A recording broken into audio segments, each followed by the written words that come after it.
I'm Griff Robodanger, and in this video, I'm going to take a classic Valentine's Day slasher movie, My Bloody Valentine, and let a computer rewrite the story.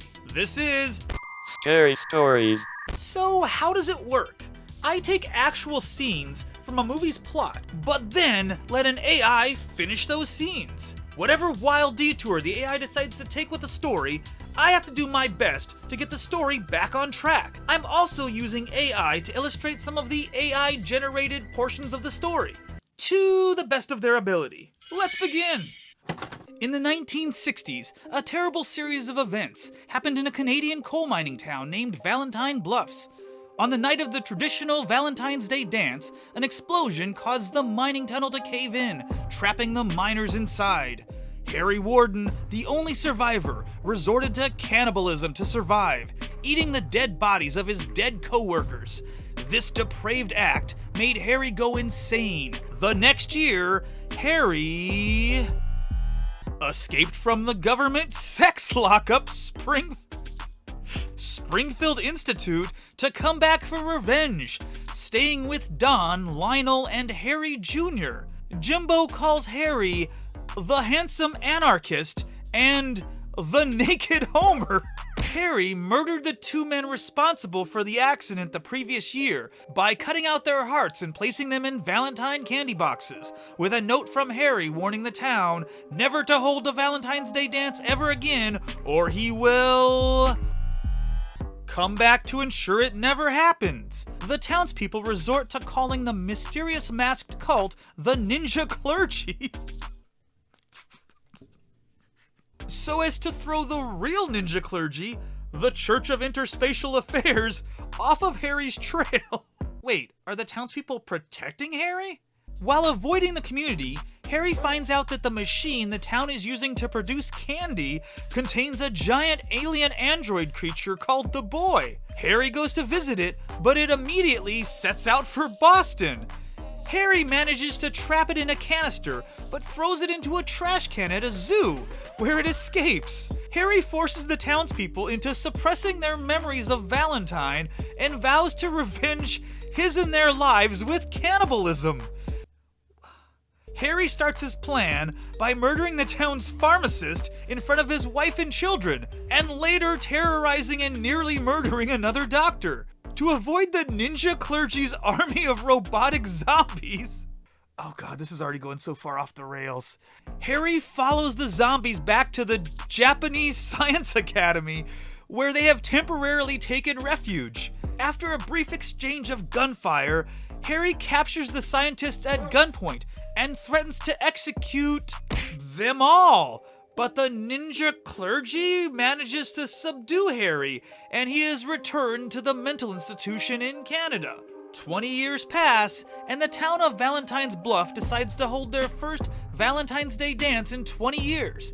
The town wants to put their dark past behind them by having another dance.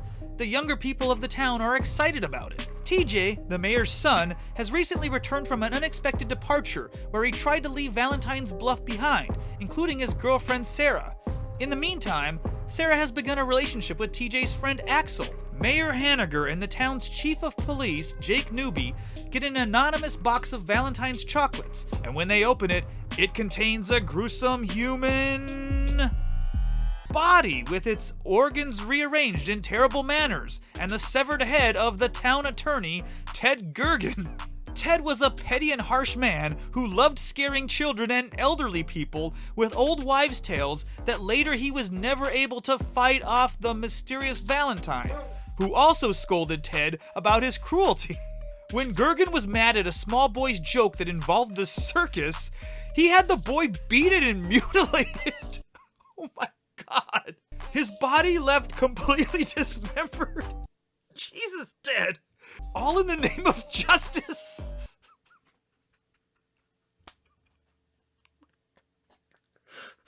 Ted hated the boy so much that he ripped out his kidneys, spat them out, and swallowed them one by one until the boy died from excessive pain. Oh my god. Yeah, I think Ted kinda deserved to be decapitated. Meanwhile, a woman named Mabel is in charge of setting up and decorating the Valentine's Day dance. Later in the evening, Mabel is alone at the laundromat when she is attacked by a killer wearing a miner uniform. The next morning, Jake finds Mabel's body stuffed inside of a clothes dryer, and a note explaining that the killer believes Mabel had a piece of meat taken from her. Police cannot figure out how Mabel was killed, but are quick to blame the killer was an inside job. What? After a mob siege on Valentine's Bluff, while receiving treatment for injuries suffered at the hands of the ninja clergy, Jake is assigned... Are they just going after everybody? Jake is assigned to lock up TJ, who is sent to prison after a nightclub altercation. Unable to stand TJ throwing his weight around, Jake holds an I don't go to school punk party. Where he convinces Axel and some other people to pay their tardiness, including the bartender who was on duty the night Mabel was attacked? What the hell does any of that mean? TJ wakes up in the hospital and learns the dance has been canceled because of Mabel's death. TJ and his group of friends gather at the local bar, where they decide to hold their own party at the mine after hours. Meanwhile, Mayor Henniger and Chief Newbie fear that Harry Warden has come back to continue his killing spree. Newbie phones the mental institution where Harry Warden was incarcerated, but Newbie is told that Harry has vanished along with his prison. So like the whole prison disappeared? Still gripped with guilt for failing to apprehend Harry and whom now at large, Newbie apologizes for his faults and orders officers to execute anyone they find breaking the curfew? Oh yeah, that seems reasonable. Meanwhile, at the mines, TJ, Axel, Sarah, and several others throw their impromptu Valentine's Day party at the mining office. One of the partygoers, Dave, is murdered in the kitchen by the mysterious man in the miner outfit. The killer cuts out Dave's heart and throws it in the boiling water, where it cooks alongside a large batch of hot dogs. One of the girls finds the heart, thinking it is an edible truffle, but notices something wrong with it as soon as she picks it up. Before she can figure out what it is, the killer slices her neck with a glass shard. A young couple named John and Sylvia are making out in the shower area of the mine facility. When John leaves to go get beer, Sylvia is attacked by the miner, who has a baseball bat. The killer hits her repeatedly in the head and takes her heart, just as she suggests that he should spit in it before swallowing it whole.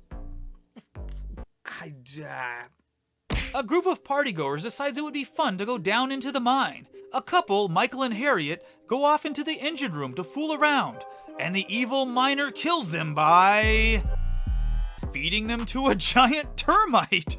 Hollis spots the killer, but he is too far gone to stop him.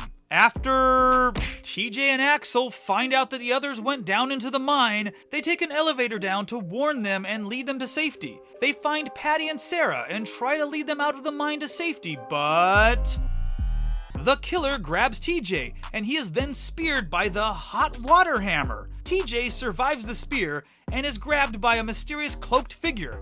The figure reveals himself to be Mabel's father, also Harry Warden. The evil warden plunges a cold knife into his own heart. Before he dies, he tells Mabel that he doesn't go to school and would rather be dead than go back. Okay, sounds like an ending to me. As usual, here are a few scenes that I couldn't use in the story, but I thought they were funny. Cray Spencer is assisting Harry in performing psychopathic deeds as a not-so-joking revenge for the events in Valentine's Bluff, including filling every student on his 8th grade cheerleading squad with local Scully demons. Back at the bar, TJ finds a man carrying a dead skunk on his shoulder. The mayor and chief of police get an anonymous box of Valentine's chocolates, and when they open it, it contains a bloody flipper from the Botello snake mantis.